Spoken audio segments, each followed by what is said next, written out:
अस्सलाम वालेकुम, this is ODA foxtrot from defence outpost. Recently हम सबको पता है कि इंडिया के अंदर एक काफ़ी बड़ा एयर शो हो रहा है, एरो इंडिया 2025 के नाम से। और इसी पर्टिकुलर एयर शो के अंदर SU-57 ने पहली दफ़ा पार्टिसिपेट किया है। इसको हमने 1-2 दिन पहले डिस्कस भी किया था। लेकिन आज हम लोग SU-30 MKI से रिलेटेड जो इस एयर शो से एक बड़ी ज़्यादा इंपॉर्टेंट खबर निकल के आई है, उसके ऊपर बात करेंगे। और इसके ऊपर बात करना क्यों ज़रूरी है? क्योंकि आने वाले टाइम के अंदर अगर ये चीज़ मटेरियलाइज़ हो जाती है, तो ये पाकिस्तान एयर फोर्स के लिए one of the biggest threat consider किया जाएगा। तो इसी वजह से इसके ऊपर बात करना, चीज़ों को असेस करना और इसका सॉल्यूशन जो है वो उसको फाइंड आउट करना, ये चीज़ काफ़ी ज़्यादा ज़रूरी है और यही चीज़ हम लोग इस वीडियो के अंदर करेंगे। लेकिन वीडियो को स्टार्ट करने से पहले अगर आप लोगों ने अभी तक चैनल को सब्सक्राइब नहीं किया हुआ, तो please make sure to like this video and do subscribe to the channel. तो अगर आप टाइम के अंदर थोड़ा सा पीछे जाएँ और 5 से 6 साल पहले होने वाले एक बहुत ही ज़्यादा इंपॉर्टेंट इवेंट की बात करें, जो कि 27 फरवरी 2019 था, जब पाकिस्तान और इंडिया के दरमियान एक स्टैंड ऑफ चल रहा था और उसमें पाकिस्तान और इंडियन एयरफोर्स की एक एयर बैटल हुई थी, जिसके रिजल्ट को हम इधर नहीं डिस्कस करेंगे। लेकिन जो एक चीज वहां पर हुई थी, जिसको इंडियंस भी इस टाइम पे ऊपर एक्सेप्ट करेंगे और पाकिस्तानीज भी, कि उस दिन इंडिया के जो Su-30 MKIs हैं, उन्होंने बहुत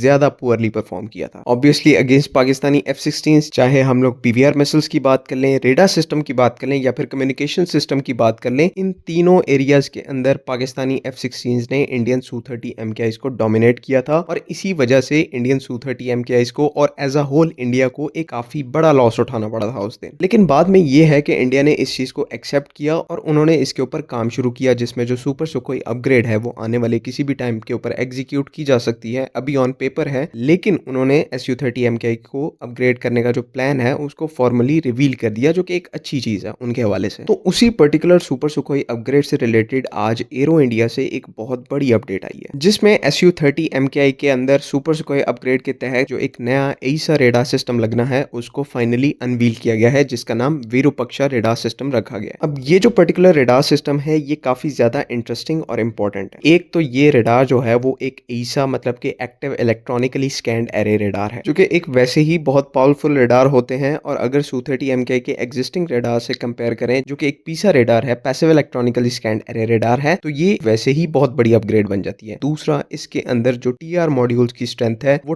2000 से 2400 टीआर मॉड्यूल्स की, मतलब कि ट्रांसमिट रिसीव मॉड्यूल्स की तादाद यहाँ पर कोट की जा रही है, जो कि बहुत बड़ा नंबर है। इसके कंपैरिजन में अगर आप राफेल के RBE-2 एईसा रेडार के टीआर मॉड्यूल्स की स्ट्रेंथ को देखेंगे, तो वहां पर 800 टीआर मॉड्यूल्स दिए गए हैं। और साथ ही साथ अगर आप JF-17 ब्लॉक 3 के KLJ-7A एईसा रेडार के अंदर टीआर मॉड्यूल्स की स्ट्रेंथ देखेंगे, तो वहां पर 1000 टीआर मॉड्यूल्स दिए गए हैं, जो कि एक सिंगल इंजन और लाइट कॉम्बैट एयरक्राफ्ट के हिसाब से जस्टिफाइड है। लेकिन यहीं पर एडवांटेज जो है वो Su-30 MKI को होता है कि दो इंजन्स हैं, तो एक 2400 या 2000 टीआर मॉड्यूल के रेडार को पावर दे सकता है और सफिशिएंट पावर दे सकता है। और इन्हीं टीआर मॉड्यूल्स की वजह से जो विरूपाक्षा की रेंज है वो तकरीबन 300 टू 350 किलोमीटर्स की हो जाती है, जो कि काफी ज्यादा अच्छी रेंज है। तो नो डाउट अगर इस रेडार को सक्सेसफुली डेवलप कर लिया जाता है, तो ये दुनिया का one of the best AESA radar होगा और Su-30 MKI के लिए, सुपर सुखोई अपग्रेड के लिए, ये एक बहुत ही ज्यादा अच्छी चीज होगी। इसी के साथ साथ Su-30 MKI के अंदर अगर दूसरी अपग्रेड्स की बात कर लें, तो यहाँ पर BVR मिसाइल्स में ऑलरेडी इसके साथ अस्त्रा मार्क 1 जो है वो इंटीग्रेट कर दी जा चुकी है और प्लान्स अस्त्रा मार्क 2 को भी इंडक्ट करने के हैं, जिसकी जो रेंज है वो 130 टू 140 किलोमीटर की कोट की जा रही है। इसी के साथ साथ जो कम्युनिकेशन का इशू था Su-30 MKI के अंदर, जिसकी वजह से जो DA-20 फैल्कन है पाकिस्तान एयरफोर्स के EW एयरक्राफ्ट, उन्होंने इनको जैम कर दिया था, तो उसके लिए भी इंडियन एयरफोर्स ने यहाँ पर Su-30 MKI के साथ सॉफ्टवेयर डिफाइंड रेडियोस को इंटीग्रेट करने का जो प्रोसेस है वो स्टार्ट कर दिया है। तो अभी जो इंडिया के Su-30 MKI की करंट स्टेट है, कई मामलों में ये एयरक्राफ्ट जो है वो पहले से बेहतर हुआ है, लेकिन अभी भी ये पाकिस्तान एयरफोर्स के F-16 MLU की कैपेबिलिटी को रीच नहीं कर पा रहा। लेकिन अगर इंडिया का सुपर सुखोई अपग्रेड यहाँ पर मटेरियलाइज हो जाता है और इंडिया के जो Su-30 MKI हैं उनको अपग्रेड कर दिया जाता है, तो ये जो एयरक्राफ्ट है ये हमारे F-16 की कैपेबिलिटी को आउट मैच करेगा। इसके अंदर कोई दो राय नहीं है, ये बिल्कुल एग्जैक्ट रियलिटी है। तो अब एसेंशियली एक सिचुएशन ऐसी क्रिएट हो रही है कि पहले हम लोग अपने F-16 के बारे में ये सोचते थे कि हमें आया उनको अपग्रेड करना चाहिए या नहीं चाहिए, लेकिन अब जो वो फ्लेक्सिबिलिटी है वो खत्म होती जा रही है और हमें फ्यूचर में अपने F-16 को अपग्रेड करना पड़ेगा। हमारे पास और कोई चारा नहीं है, क्योंकि यहाँ पर अकेले JF-17 ब्लॉक 3 या J-10C जो है वो इस थ्रेट को काउंटर नहीं कर सकते। और एसेंशियली यहाँ पर हमें एक तीसरा एयरक्राफ्ट चाहिए जिसकी कैपेबिलिटीज को हम लोग अपलिफ्ट करके इस नए आने वाले थ्रेट को एड्रेस कर सकें। और F-16 जो है वो इस सिचुएशन के लिए सबसे बेस्ट एयरक्राफ्ट है। मतलब कि अगर हम F-16 को ब्लॉक 70-72 का अपग्रेड देते हैं, इसके अंदर एक नया ईसा रेडार लग जाता है, इसकी जो BVR मिसाइल्स है उनके अंदर अपग्रेड मिल जाता है, AIM-120C7 तक हमें मिसाइल जो है वो इसके साथ मिल जाती है, तो इजीली हम लोग Su-30 MKI को अगले 5 से 10 साल के अंदर भी काउंटर कर सकते हैं, चाहे वो विरूपाक्ष रेडार के साथ आए या किसी भी और रेडार के साथ आए। और एंड में मैं ये भी कहता चलूं कि जो लोग यहाँ पर ये सोच रहे हैं कि J-35 अकेला इन तमाम थ्रेट्स को देख लेगा, तो ये भी एक बहुत गलत कॉन्सेप्ट है। हाँ, ये है कि अगर हम लोग आने वाले फ्यूचर में 5 सालों के अंदर 100+ J-35 को या फिर स्टेल्थ एयरक्राफ्ट को बाय करते हैं तो सिचुएशन जो है वो और होगी। लेकिन अभी के लिए हमें इंडियन एयरफोर्स के ऊपर एक प्रॉपर एज मेंटेन करने के लिए J-35 तो चाहिए ही चाहिए, साथ ही साथ जो हमारे 4th जनरेशन एयरक्राफ्ट हैं उनको भी हमें सिग्निफिकेंटली अपग्रेड करना पड़ेगा, जिसमें जो हमारे JF-17 सीरीज के एयरक्राफ्ट हैं वो तो परफेक्टली सारे जो हैं वो ब्लॉक 3 स्टैंडर्ड्स पर जा सकते हैं, उनका कोई इशू नहीं है। लेकिन इसी के साथ साथ जो हमारे F-16 के लिए ब्लॉक 70-72 का अपग्रेड है वो भी इस टाइम के ऊपर काफी ज्यादा क्रूशल बन गया है और हमें किसी ना किसी तरीके से उसको एग्जीक्यूट जरूर करना है। और इसी हवाले से जो हालात हैं और जियोपॉलिटिकल सिचुएशन है वो भी हमारे काफी ज्यादा फेवर में है और हम इसको परफेक्टली एग्जीक्यूट कर सकते हैं। देखिए, मेरा भी पहले यही ख्याल था कि अगर F-16 को अपग्रेड ना ही किया जाए तो बेहतर है, लेकिन अब हालात ऐसे चेंज हो रहे हैं कि हमें नए एयरक्राफ्ट तो बाय करने ही करने हैं। साथ ही साथ जो हमारी फ्लीट के अंदर एयरक्राफ्ट हैं, क्योंकि वो ऑलरेडी इंडक्टेड हैं, उनका जो अपग्रेड है वो बहुत ही ज्यादा जरूरी है इंडिया की एक्सपैंडिंग फ्लीट को काउंटर करने के लिए। तो ये चीज बहुत ज्यादा इंपॉर्टेंट होती जा रही है और पाकिस्तान एयरफोर्स को इस टाइम के ऊपर इस एरिया के अंदर भी काफी ज्यादा फोकस करना पड़ेगा। उम्मीद है कि आप लोगों को तमाम बातें जो है वो क्लियर हैं। अगर इससे रिलेटेड कोई भी कंफ्यूजन है तो काइंडली कमेंट्स में जरूर पूछें।